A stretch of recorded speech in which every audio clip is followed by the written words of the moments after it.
Guten Morgen, wie geht's? My name is Monica Liana, and this is Books and Beauty, where I talk about books while doing my makeup. So, I have some errands to run, so I was like, well, I'll make this video real quick before I head out the door.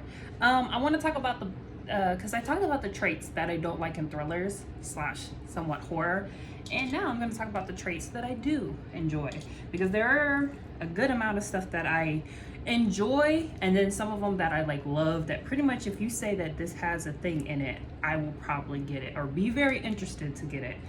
And the first one is one that is a very unpopular opinion in the book community, at least for the people that I watch, and that is I enjoy cop, detective, FBI perspective when it comes to thrillers. And pretty much everybody I watch does not like this.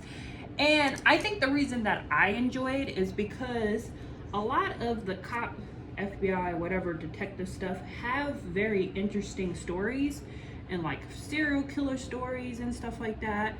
And I like fucked up shit. So I want the fucked up stories. And I feel like pretty much cop stuff have that.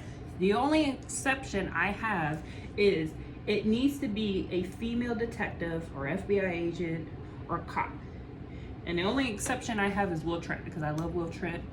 Will Trent is my favorite. I will read anything about Will Trent. But other than that, it needs to be a female detective, because I don't like males' point of views. Like I talked about with stuff that I don't like. I don't like male cops. I think they're boring. But when it's a female cop, I for some reason can very much enjoy it. So yeah, that is something that I know a lot of people don't like, but I like it. I really do. Town drama. I do like me some town kind of like drama. So domestic thrillers a lot of times have this, and it's that whole, it's like a small town that you get little pieces of this person over here is having an affair, and this person over here is spying, and then this person over here possibly killed his wife, and you're having to figure out who's what and everything and how it all links together. I love town drama. Women's point of view, obviously I talked about it. I like women's point of view. I don't like men's point of view. I'm not saying I haven't read a man's point of view here and there, but other than, I'm gonna be beating a dead horse, other than Will Trent, I've never really enjoyed a man's point of view. Unless it's a woman and a man's point of view. But if it's just strictly a man's point of view, I get bored really easily. And I don't know why. It's just, I guess I just can't relate. But it's I do not like men's point of view. Strictly man's point of view. A few point of views. So I talked about how I don't like multiple points of views where it's above 4. But 2 to 3 I'm good with. 2 to 3 I'm good with. I can get confused at the very beginning because I'm currently in the middle of a book, and I got so confused that we had changed perspective. It was one wife, and then we moved to a different wife, and I didn't realize it until halfway through into the dialogue. I was oh, this is a completely different person. I got so confused at first. I was I didn't know how we jumped from one area to another, and then it was oh, okay, got you. So I do find it can be slightly confusing, but as long as they keep it, like I said, usually a minimum of 3, I'm fine with it. Once it gets to 3, once you get higher, you have to be, it needs to be very clear who I'm following, or I can get very confused, and then you kind of forget what is going on because you don't realize that you changed points of views. Because sometimes the chapters, they're not very clear of you're with this person now, you're with this person. It'll just kind of go on, and you're oh, you have to think that, okay, I'm now following this person. I like blackmail plots. There's been a few books that have had blackmail plots that I have fairly much enjoyed, because it's the whole mystery thing of okay, who's blackmailing you, and then why are they blackmailing you, and then what is it that they're blackmailing, because sometimes they don't really tell you what it is until probably a little bit later that you're oh shit, that's what it is. So I do like blackmail. It doesn't need to have it, but I do like kind of some books that have had blackmail. So the unreliable narrator, I do like that. Or that can translate sometimes to like the main person you're following is the villain. That doesn't always mean it, but it just means like what they have been saying is not all true, is not all believable. And like I said, a lot of times it turns out, oh, they were the actually bad person. I do like it. I do find it slightly annoying sometimes when it turns out that like, oh, this person has been the bad person the whole time. But if done right, it's an actual nice change. Definitely, because there's one book in particular. I'm not gonna say what it is because it'll give it away. But there was one book in particular that it's like I wouldn't have realized it until, of course, there was like, you know, a twist. But it was just like, man, I literally did not realize it until they revealed it, and it was such a good twist of like, yeah, everything you have been listening or reading is like not exactly what you thought. Like you presumed wrong, and it was like, I did presume wrong, and it's like, oh, that's my bad. Classic whodunit, I do like them. In a modern way. I'm not saying like the classic like old school books, because I don't really get into old school books. Like it's not really my thing.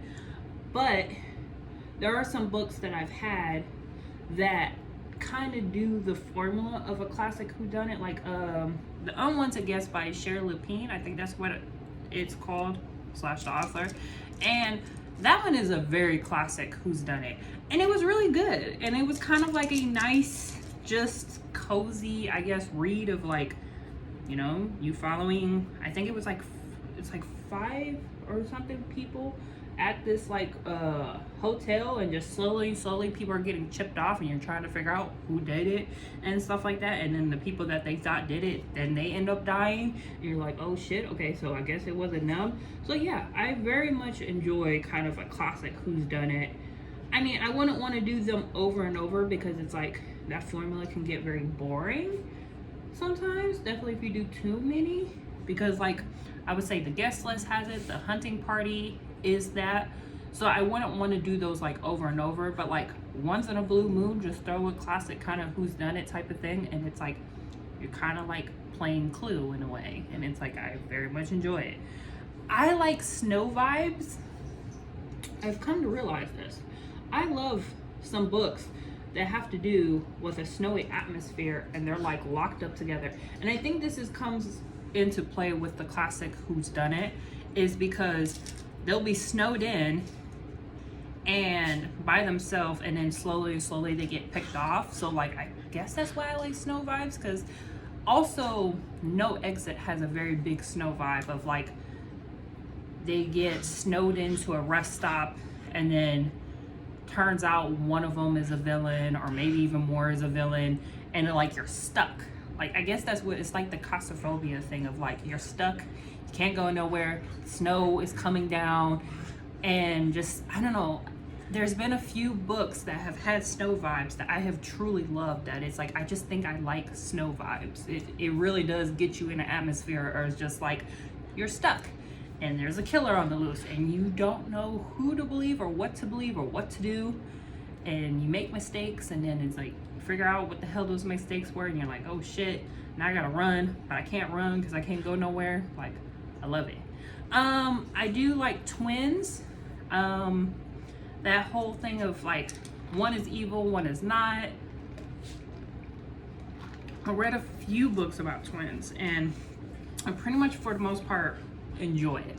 It's not, I haven't read that many things, but the few that I have read, I have actually enjoyed. So I'm gonna say that I enjoyed twins dynamic. The next one is 2 points of views that come together. So how do I explain this? So you're reading about Mary Sue over here, and you got John Bill over here, and you're reading about their stories, and you're like, what the hell correlation do they have? Because obviously there's going to be a correlation, but they haven't told about what it is. So you're just like reading about both of them until at the very end you see how their paths cross, and you're like, oh, And it makes you almost rethink about the whole book, because you're just like, okay, it makes a lot of sense now, because I was confused how the hell these two things were going to come together. And to tell you the truth, that is kind of how I feel about the book that I'm currently reading. I mean, because, yeah, I don't really know exactly how they're going to come together. And it's just like, yeah, you're just sitting there the whole time just like, how are these two people going to make up, like, the ending in a way? So it's very enjoyable. Don't know who's lying, which is what I guess you could say, like, so if you're doing 2 points of views, and this is a perfect example of, like, so there's a book, it's called Take It Back, and one girl, she's accusing this guy and his friends that they were gang raped, and you're doing the point of view of her and the guy, like one of the guys that supposedly raped her. And the thing is, it's like, while you're listening / reading the book, whichever one you're doing, you're kind of wondering who's telling the truth, because it's like the way that the author has written it makes you believe that they're both in a way telling the truth. Because it's so weird, because it's like, if she's saying she was raped, and then this guy, he's narrating about, like, he didn't do anything and all this other stuff, it's like, you don't know who to believe, because obviously, like, if you did, let's just say you raped somebody and you're by yourself, like, thinking in your head type of thing, because, you know, that's what books are, you wouldn't think, I didn't do anything. You would think, oh shit, they caught me.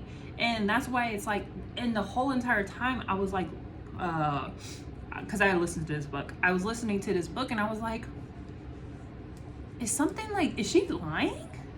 Because it's like, this guy doesn't seem to be worried. Like, he's worried to, like, go to jail, obviously, but, like, he's not worried in the sense of, like, oh, I got caught. It's like, oh, this never happened type of thing, and, like, whatnot. And it's such a weird, I don't know, I guess you could say, conflict of, like, I don't really know who to believe, because they both sound very convincing.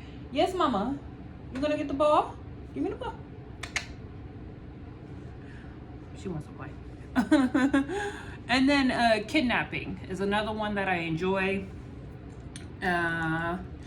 which I haven't had that many books that had kidnapping in it, but, like, there's been a few books that have had kidnapping in it, and I enjoy it. It's not anything that I seek out, but, like, I don't mind if it's in there.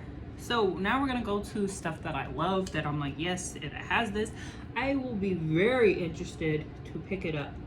And the first one is cults. Anything that has, like, a cult theme to it, I'm very excited about. Like, so one of Karen Slaughter's books, Pieces of Her, I didn't even know that was about a cult. Like, I knew it was something like mother-daughter type of situation, and apparently that one's about a cult, and I was highly, like, surprised and, like, very excited, because I'm like, oh, I love cult stuff. Like, give me cult stuff. I love cult memoirs, but, like, even in books, I definitely like thriller books. I definitely like cult themes. And that's why there's a book that was about a cult, and then it turned into one of the things that I hate, and I was so mad and disappointed, because I was just like, I wanted this so badly, it sounded so good, and then you destroyed it by making it into the thing that I don't like. And it's like, so annoying. Legal court themes, I do love. So, like, I like detective stuff, but I'm very kind of picky on that. But lawyer thrillers, oh, I love them so much. I love me a good court drama scene, and, like, all the evidence, and, like, the lawyers and stuff like that. I absolutely love, like, those, because I love, like, the transcripts and stuff like that, and you're getting all the witnesses, and, like, slowly you're, like, kind of getting into the case, and you're listening to the case. Like, I love it. That, to me, is way actually better than the cop stuff. I like the cop stuff, but I love a legal thriller. Something about that is just so good. Definitely because I think it's the whole mixed media, because you get, like, transcripts and stuff like that. And then there usually is kind of a cop detective thing in the middle of it, because like they're the ones getting the evidence. And yeah, I absolutely love that. Like Defending Jacob was really good.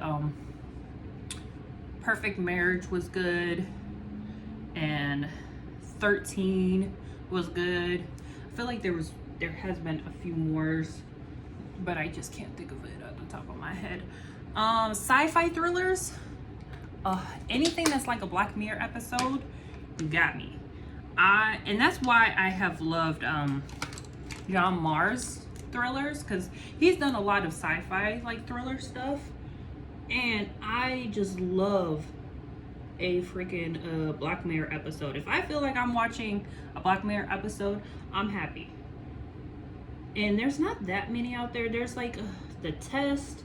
I said John Mars stuff. I feel like there was something else, but I can't think of it too much. But like, yes, anything that has to do with any like some type of futuristic thriller. I think Dark Matter's supposed to be that. I haven't gotten into that one yet, but I think that's kind of it too, because you're doing a lot of like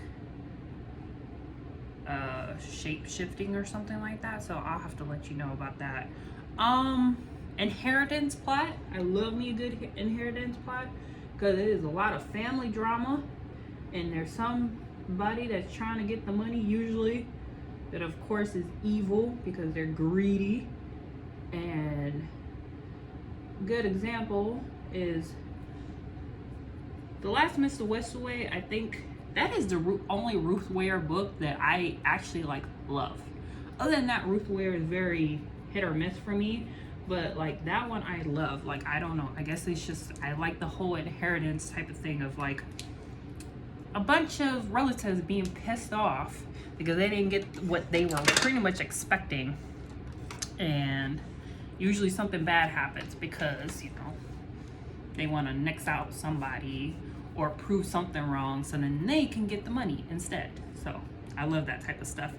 Serial killer, I feel like this is kind of goes with the whole cop stuff and everything like that, but I do love me some serial killers, usually just because serial killer plots are a lot more dark than like just domestic stuff, and I love me some good dark stories. I know I sound very sadistic, but I do love me some good dark stories. So anything that has to do with a serial killer as a main thing, I'm usually pretty much there for it. So it's really hard to talk. I'm trying to do my liner. Stocking. Oh, I love me a good stocking thing.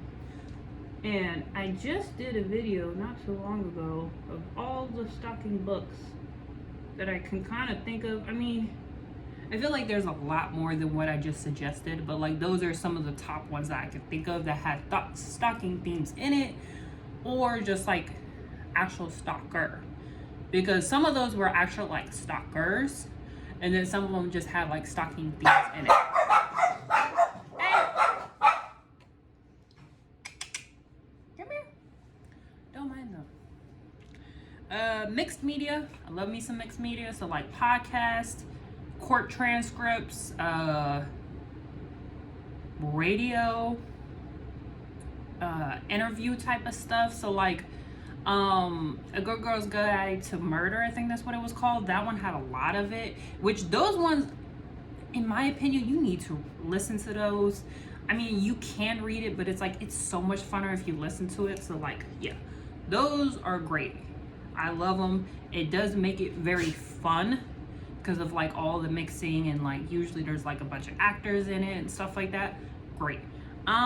Next one is revenge plots. I love me some good revenge plot. A great one I recommend is A Hate Story. I don't remember what the author's name off the top of my head, but like it's called A Hate Story. And this one is about a lady who, she goes after a man that took away her kind of like life, because she had a husband, a child, in a house, and this man somehow took it away from her. You figure out what happens, but like, I love me some good revenge. Mine is another one of like a woman that finds out her man has been having an affair, and she like tricks the girl to come to the house and like change her up to the bed. Like, those are the ones that I can think of at the top of my head. But like, yes, a good revenge plot, which usually goes into stalking and also sometimes blackmail. So it's like revenge can kind of have like all of those mixed into one. Because there's another one, I Sent a Letter. That one's blackmail, stalking, and basically revenge. By the end of it, you'll see why everything happened. And yeah, that's rolled into one, and that book was great. And then realistic horror. This is where I come with the horror part. This one I'm very specific of. So I don't really like horror books that have to do with like monsters or anything like that. And a lot of times, that's what horror books are about. It's always something to do with like some type of paranormal or like unrealistic thing. Granted, I get it because hey, Emery, Ava, come here. Come here. I think the trash people are here. But anyway, so like, because this is the last one, so I just want to finish this real quick. But what I mean by this is like a lot of times horror has to do with the fact that Emery, Ava, give me 1 second. Come here. Because I don't want to edit this. I'm just going to post this. So I'm not about to cut this out. You're just going to listen to these dogs. Emery, Ava, come here. Anyways, so what I mean by realistic horror is like, I like stuff, so like tender is the flesh. And I mean that cannibal people could happen. That's the whole thing. It's like, you know, the meat goes bad. They have to basically eat people, which, to tell you the truth, you don't have to eat people. If the meat were to ever go bad, we would just all become vegetarians. But that's another subject. But it's basically realistic. It's like, this could happen. And the same thing with like The Hole is another horror one. And that's just basically the mother-in-law kind of goes a little psycho. And like, that's what I mean. It's like, I like stuff that is like really could happen in life. I don't care for monsters and Bigfoot and like paranormal activity stuff. And it's because I don't feel like it hits me the same way as like realistic stuff of a person chopping up a body or something like that. Like, I just can't get into stuff. So that's why I don't really do horror. Like, I would love to do horror. Come here. Trash people here. I know that's what it is. I know. I wish I could do horror. I really do, because I love horror movies. Like, horror movies is probably one of the most viewed things that I do. Like, horror, thrillers, psychological, all that stuff, that is the most thing that I consume when it comes to like media. But in books, I can't get into them because I don't like it, because I can't picture it. I can't picture the messed up stuff. Like, and also horror books can be very descriptive sometimes. And I get why they're descriptive, because it's the whole, you gotta get, how do you say, you gotta picture it, you gotta like understand what's going on, and it really will be the effect of like the whole crushing of the bones and all this other stuff, or like creaky leak of the house and all this other stuff. And it's like, I get very bored. Hey, stop, please. I'm literally almost done, and I don't want to edit this. I'm just gonna fucking post it. But anyway, so I don't like it when it comes to books. Like, I can't get into it, and it's kind of sad because I know there's plenty of horror out there that like people love, but I don't want to invest in it. So that's why I kind of stick with thrillers. But like I said, there are some horror books that I have had and consumed that it's like, well, when it's realistic and it's like fucked up in the sense of like a crazy woman cutting up a leg, and you don't even get content of why the fuck she did it. She just did it, and it's like, oh, that right there is messed up, because then you're like, I hope that never happens to me. Like, versus a monster is like, that's never gonna happen to me, so I'm not scared, which then is like makes the book ineffective, in my opinion. But anyways, because before they start barking again, I'm gonna go get my nails done, and then I gotta go grocery shopping, and then I gotta take these hooligans out because it's actually nice today. So we are gonna go on like a nice long walk. I'm going to get them super fucking tired so then they can be quiet for the rest of the day, and then maybe go to the gym. I don't know. I need to go to the gym. But maybe go to the gym, and then from there probably chill out because today's my day off. So, and with the whole COVID situation, and also it's still not that nice outside, I don't really do too much on my day off. Like seriously, walking my dogs and going to the gym is like my day off. And then my afternoon is like watching YouTube and maybe playing a video game, and like that's pretty much my day. But that is all the stuff that I love in thrillers / horror. Like I said, it's very small with the horror, but like / horror. And I hope you enjoyed. I wonder if you guys actually think the same way that I do when it comes to stuff, or if you hate certain things. Like I know a lot of people, like I said, I know a lot of people hate the whole detective thing. I got you, but it's like I love detective things, and I feel like that is the one thing out of everybody that I watch on BookTube is like completely different. And I feel bad because it's like I would love to recommend stuff to certain people. It's like I know they wouldn't like it because they don't like detective stuff, and I'm like, well, it's your loss. But anyways, I will talk to you later. Bye.